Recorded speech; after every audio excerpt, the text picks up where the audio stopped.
The increasing use of crystal meth, or what in Nigeria's southeast is called mpurumiri, is giving cause for concern with many youths getting addicted. Where is it from? What do we even know about it? Is all we know about it all there is to it? How is it to be taken on so that we can cut down on the casualties, both mental and physical, that it's already taken on? We have two gentlemen joining us virtually this morning. Dr. Ahoma Mbanazuru is a consultant public health physician, and he is with Nnamdi Azikiwe University Teaching Hospital, Nnewi in Anambra State. Thanks for joining us this morning. Thank you, Nigerians. Thank you, the anchor. Yes, sir. And we also have Honorable Arthur Igwim, who is a member representing Idiato North State constituency, Imo State House of Assembly. Honorable, thank you so much for joining us today. Thank you for giving me the opportunity. All right. Let's begin with Dr. Mbanazuru. What do we know about this particular cause, this particular illicit drug that's making the rounds? What does medical science, especially in Nigeria, know about it? Thank you. The Mporomiri, that's the Igbo coinage or the name, but it's actually a chemical known as methamphetamine. And methamphetamine is not a new drug in the system. It's a drug that's been there in the system. In fact, from history, we have it that it was discovered or developed in 1919 in Japan, used during the World War II, especially by the soldiers and linked with some suicide mission. And after a while, we saw that there are some medical impact or the medical effect the methamphetamine could have in treating some ailment like depression, but the lethal effect or the dangerous aspect of it outweighs the benefit. Hence, it was among the drugs that the regulatory body said, no, this one is not among the one that everybody could have access to. Have what is called Schedule 2 list of drugs. That's what actually this drug is, and it appears in the form, it's crystal, the crystal form appears like ice block, and the ice block in Igbo land is called Mporomiri. That's why the users now call it Mporomiri. That's now taking the name and everybody is talking, but it's actually the crystal form that appears like ice block. Sometimes it may appear in blue color. Thank you. The people who have been using it, doctor, do you think they have any idea of its lethal effects? That's where the danger is. And then it's a drug that has a high propensity to leading to addiction because of the effects that it gives. One of the effects is that it gives this pleasurable feeling. It makes you to feel what some people will tag as being high. So the users actually go for that effect.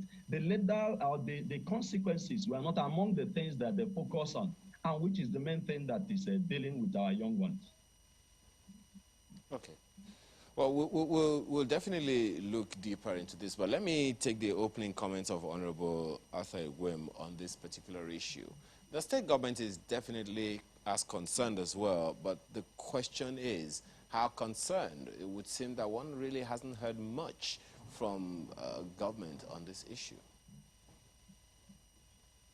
Well, I think that's a wrong notion, because our governor, after I move the motion, I have interface with an agent, and I say to the governor of health, I've met with her, and we've been discussing on this, and His Excellency, distinguished Oposodema, has set up a platform and framework to tackle this to the next. Because it's a very simple that across our youth and training of the state, our youths are involved in this type of mess. And as a legislator, on the 15th of November, at the floor of the House, through the permission of the Speaker and the Flag, I was able to move motion because based on the situation and need that our youths Majority of them are in or Guzoro. What is Guzoro? Like the lecturer has just said, it's something that I believe because of the high cost of cocaine or high cost of heroin, our youth are now involved with it. So what we ask, why is the trend now? My investigation, my research has shown that some of the campees from South Africa are the ones that imported it to South, and it's just everywhere. So to say that the government is doing marvelously well, because a resolution of the House of Assembly, which is HMB 191, was sent to the executive, and they have set up a kind of agency to, like I said, to monitor the activities of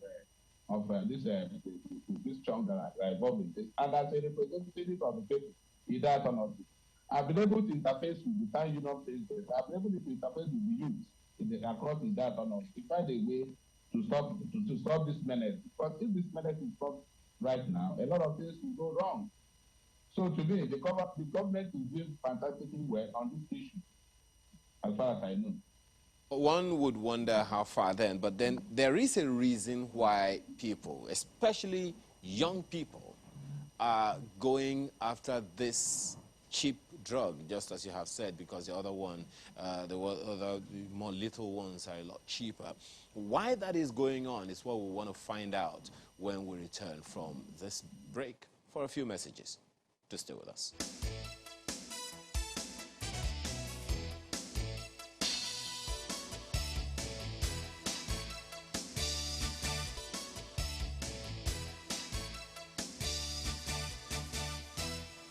Let me ask you, Dr. Mbanuzuru, why do people, especially young people, on this particular methamphetamine that you've talked about, why is it that it's the young people that are going about chasing after this one? And why, in your opinion, do you think they do that? What's the reason you would give? There are those who say that it's because they want to subdue the frustration and the hopelessness that they face in the country. Is that what you have been able to find out?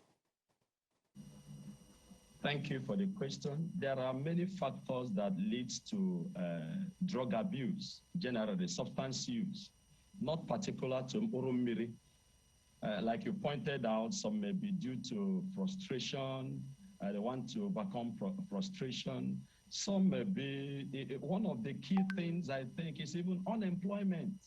When people, there's an adage we have that an idle mind is devil's workshop. When people are not doing anything, they become tools to experiment this. And then also, when it is so readily available, it's one of the things that can lead to that. We know the issue of peer pressure as well. I would think that unemployment, peer pressure, where people, they used to say, look at, I've gotten another better substance that can give us what we're looking for, which is that euphoric effect, being high, so to say. When it's readily available, it's one of the things that can lead the young ones to go into it. And then when we have this family system that is now not taking care of our young ones, many of our parents, so to say, and we don't have so much time to train our young ones. Our value system is busy getting eroded. We don't reward hard work. We don't reward where people have a better value. So people seem to see that it's criminality that is being rewarded. I think it's one of the things that is promoting it. Thank you.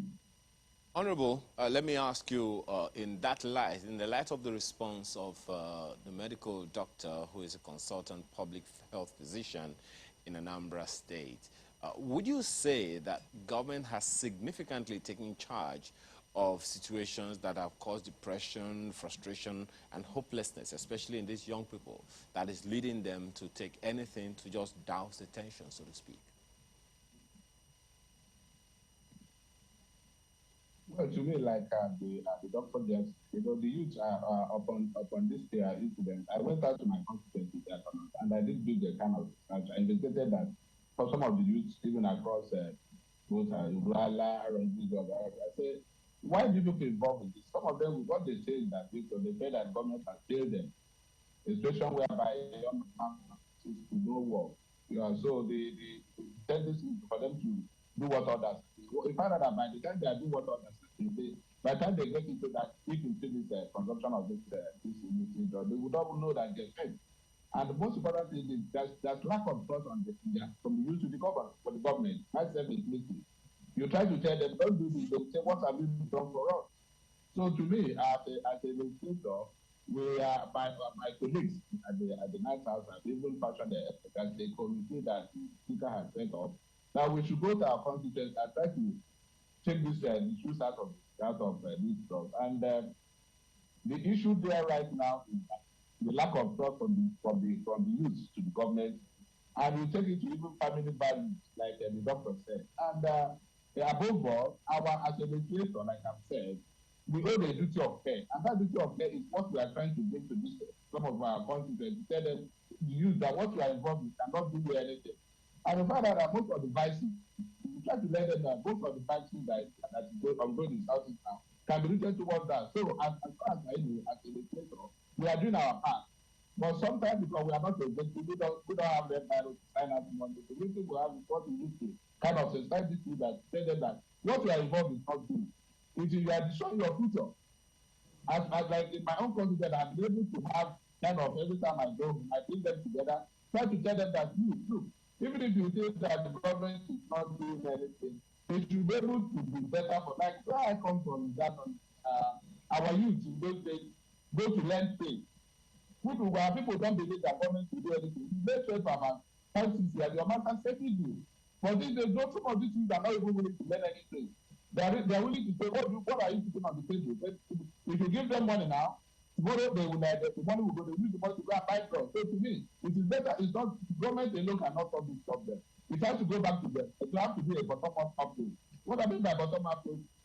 The parents, it's honorable. Yes, just a second. At the end of the day, it's all back to government because people have to leverage on something in order to do some of the things that you've talked about. Well, you could go to some of your constituents, but in the case of the governor, his own constituency is the entire state, one constituency. So back to the question that I asked earlier, and you have also mentioned it, no matter what it is that government is doing, if the people do not have trust, if the people do not have confidence in the fact that government is representing them, the sense of frustration, depression, and hopelessness will persist, and they will still go into such issues as this. So back to the question of whether or not government is doing enough to allay the fears and frustrations of people. What else, in the light of what you have said, what else do you think is missing now that governments in that particular state will begin to do? You talked about the communities.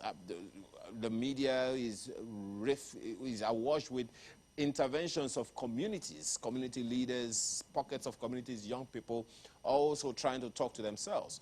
But at the end of the day, it is the infrastructure, the enabling environment that government provides that people can leverage on.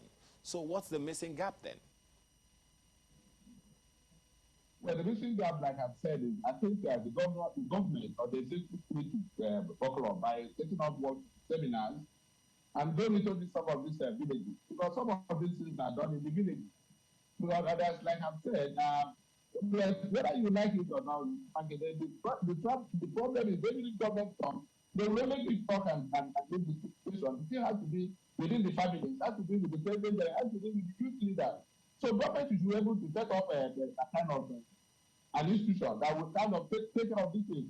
Before there was a task force that was created for this purpose. So the government, in my motion, that was I said the government should be able to reorganize this that kind of the task force. So that task force is able to go to their villages and then get the people to know that what they are doing is wrong. And the only way because I don't support this issue of killing of people. Sometimes you say that you forget that you see that somebody has dropped dead. The thing is that government should set up workshops. Government should tell their agency, the agent of governor, who is the commissioners, the S.East, they should go to their constituents. They shouldn't leave the house of, like I said, the speaker, Kennedy, set up an annual committee for people to go to their respective constituencies and talk to the youth. But the governor and the executive everybody do same by organizing workshop and seminars so that people will know that this is eating deep into the fabric of our youth. And the earlier we stop it better because the question mark where that there, like I said, there's no trust. As a honorable member, sometimes you stop people like they want to come and come and come. I try to tell people there that what we are doing on you, what we are doing in the celebration with the weekend of that time, that what we are doing is some of them say, the honorable member, you did there for about 7 years. What have you done for us? For that I don't, the little I can do is what from my salary because the government is in this. We don't have that executive power to start giving that money. So what I'm saying here is that you still go there and the government, yes, the government will do something, but the whole thing is going to the community. Because like I said, the governor will come, or the agents of governor will come to my country, they talk and go. But the thing is we have to deal with the community. The president general, the town union president and all because they are because this is keeping this. Like on my own service, on my own arrangement, I have been able to kind of get some about 55 of them in that through the collaboration with the town union president and some that to get people to chill out of the drug issue because it is keeping this out. It does come out happening to be one of the model of the state. Some of our youth are involved in thinking, and it is about that our governor is doing fantastically well in this aspect, but that's due for them to be agents of governor or the agency to do more. So that's why I'm saying the fact remains that it has to be a collaboration between the governor, the state, and even the agents of governor that is in that or not. Likewise, other constituencies in the Union. So that for us to let it, I think we have to know. Thank you, Honorable. Let me quickly go back to Dr. Mbanuzuru now. I want to ask you how we know that this problem is becoming pervasive. Are we beginning to see more people present at the hospital with symptoms or with, side effects of this particular, of the use of this particular illicit drug? Thank you. I think one of the reasons why we are having this now is because of the, I want to say, good role that the media is playing. As we say that this drug has been there since 1919, World War II, and then it's possible that because now we have greater access to social media, anything that happens, we are here within Anambra State. Somebody, all the whole world will be knowing what is happening. That's the beauty of it. It's possible because of the hype from the social media, I want to say. And now, because of the action some communities have started taking, I think that's why everybody is now raising their hand. Everybody is saying we want to stamp this, which is a good development.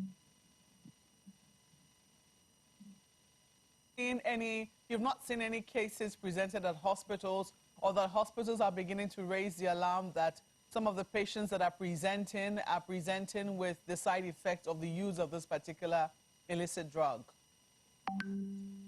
No, as it stands, we cannot vividly say that because as we say, the substance use is not only limited to mporommiri or methamphetamine. There are many other ones. We have tramadol, we have codeine, even cocaine, maybe because it's costly. Some people are taking all manner of things. So the effect you have is general effect, but because of what the social media and the impacts recently, why people are calling that, oh, this because of mporommiri, while these actions we are taking by some young people, that's one of the things that made people to start talking about it so much. I want to believe so. Okay, so let me widen the net then, because even though, yes, our conversation is about mporommiri, I mean, you've talked about other substances that are in use in general that have been abused. Do you see more and more people presenting with the symptoms of the illicit use of these substances?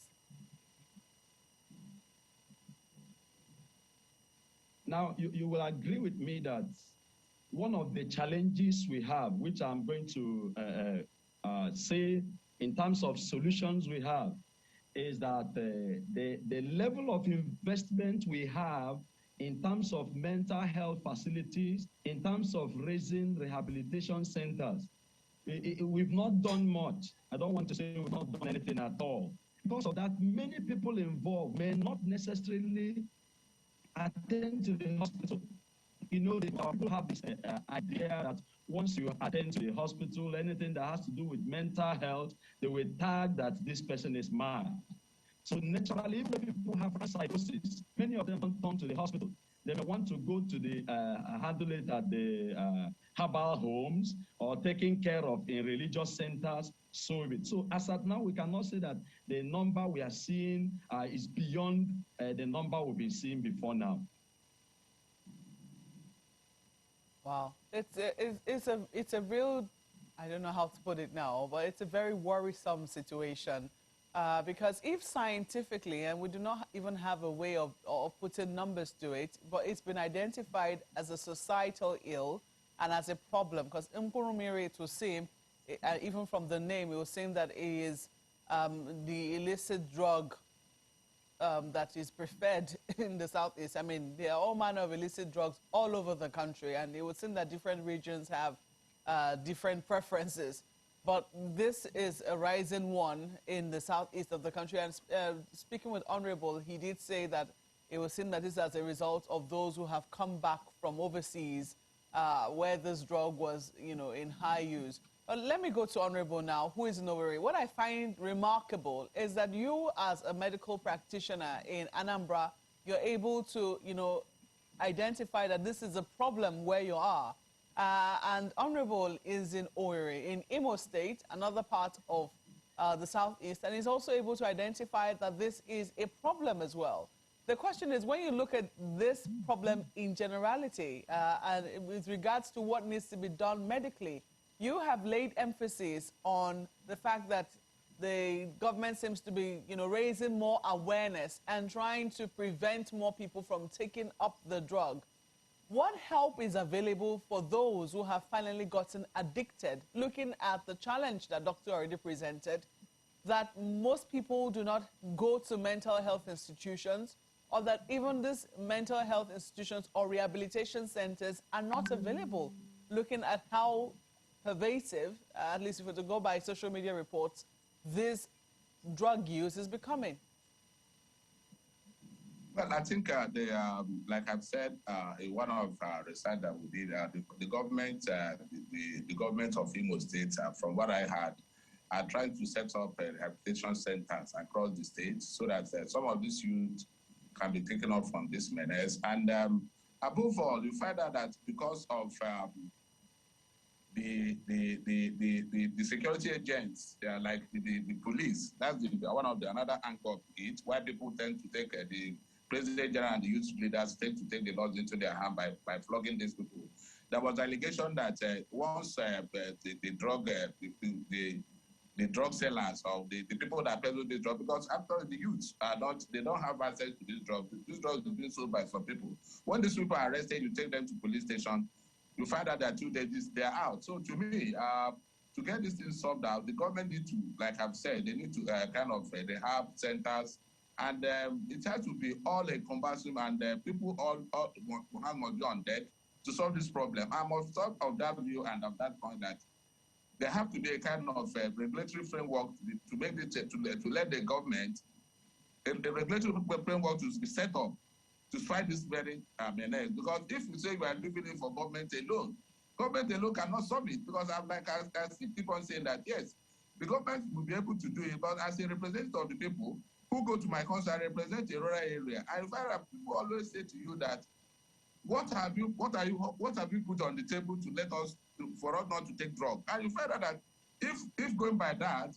the only thing that would make the people to take is people to go back to the origin, whereby the communities sometimes we have to go to the parents. If you have a child that is taking the Purumir or Guzoro, they have to kind of ostracize them, because you have to go to that, because if these things are reverberating from Anambra down to that or not, down to other states. So what we are saying here is that the government should be able to build rehabilitation centers across the state, because this is almost, and it's an emergency situation. A rehabilitation center should be, because this is yes, we are over here where we say that people don't take improvement because we will not know somebody taking improvement. But if you go to the villages, the damage is much that the government is immediately set up rehab centers to get these people out of the streets. And I believe as a legislator, we can't do it alone. Like I'm saying, the financial involvement is much. The government should be able to establish rehab centers across the state to take this the youth out of this drug. That's what I think that we're able to solve the problem. Because which government are you talking about? Are you talking about the state government or you're talking about federal government? No, the state. I'm talking of Imo State. I'm from Imo State. I represent that or not. So the state government. I'm talking about state government, even local government. The other day I was speaking with our team. I said, look, it is better we collaborate, both the legislature and the executive collaborate to stop this menace. So what I'm saying here is the state government should be able to up and do it in establishing rehab centers to take the children out of the streets. Now, for parents who will be worried, and this is for Doctor now, for parents who will be worried that their children could be, getting addicted, or they suspect that they're taking hard drugs and do not know what to look out for, what would you say will be the signs that, parents should be on the watch out for when they begin to see the signs? They should have a hard talk with their children. Award. Thank you. Thank you. Before I go to that, I want to make a statement.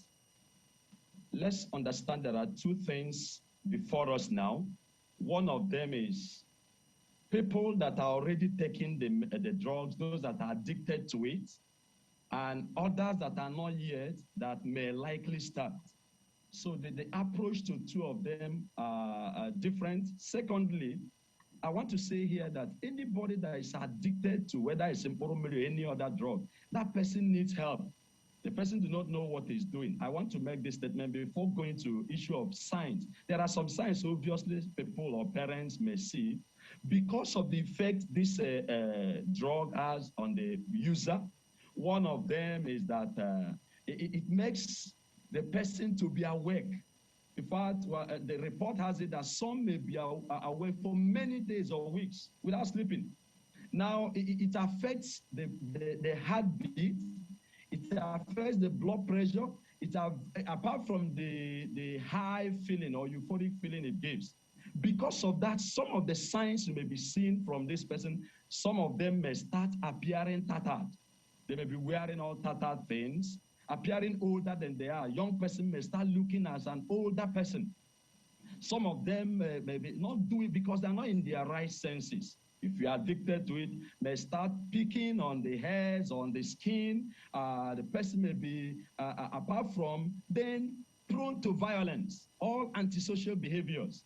There are usually some of the signs you see this person can be doing violence of all kinds, stealing, and then some of them will start going, because part of addiction and what it follows, into what is called insolvency. Some of them, you start by finishing all your earnings, possession, start selling what they have. Some will go to the point of selling anything that they can lay hand upon. When they don't know how to sell, they go into robbery. These are some of the things that when people start seeing this, they know that something may be going wrong. Thank you. Now, some people will say that this might be a problem that, the Southeast might be experiencing currently, but it's only a matter of time if it's not handled as it ought to be handled. It's only a matter of time before it spreads to other parts of the country. And as you know, other parts of the country are also dealing with their own drug problem. All you have to do is speak with the NDLEA chairman, and you'll get to know just, how pervasive the problem of illicit drugs have become in different parts of the country. To your own, and you've done a very beautiful analysis in terms of setting out the issues here, those who are yet to start and those who are currently addicted and who need help. I do not know. While we wait for, because Honorable talked about how he's expecting government to help build rehabilitation centers. While we're waiting for that to happen, and while we also hope that the few that are available as rehabilitation centers or psychiatric centers that exist, get the required help that they can get.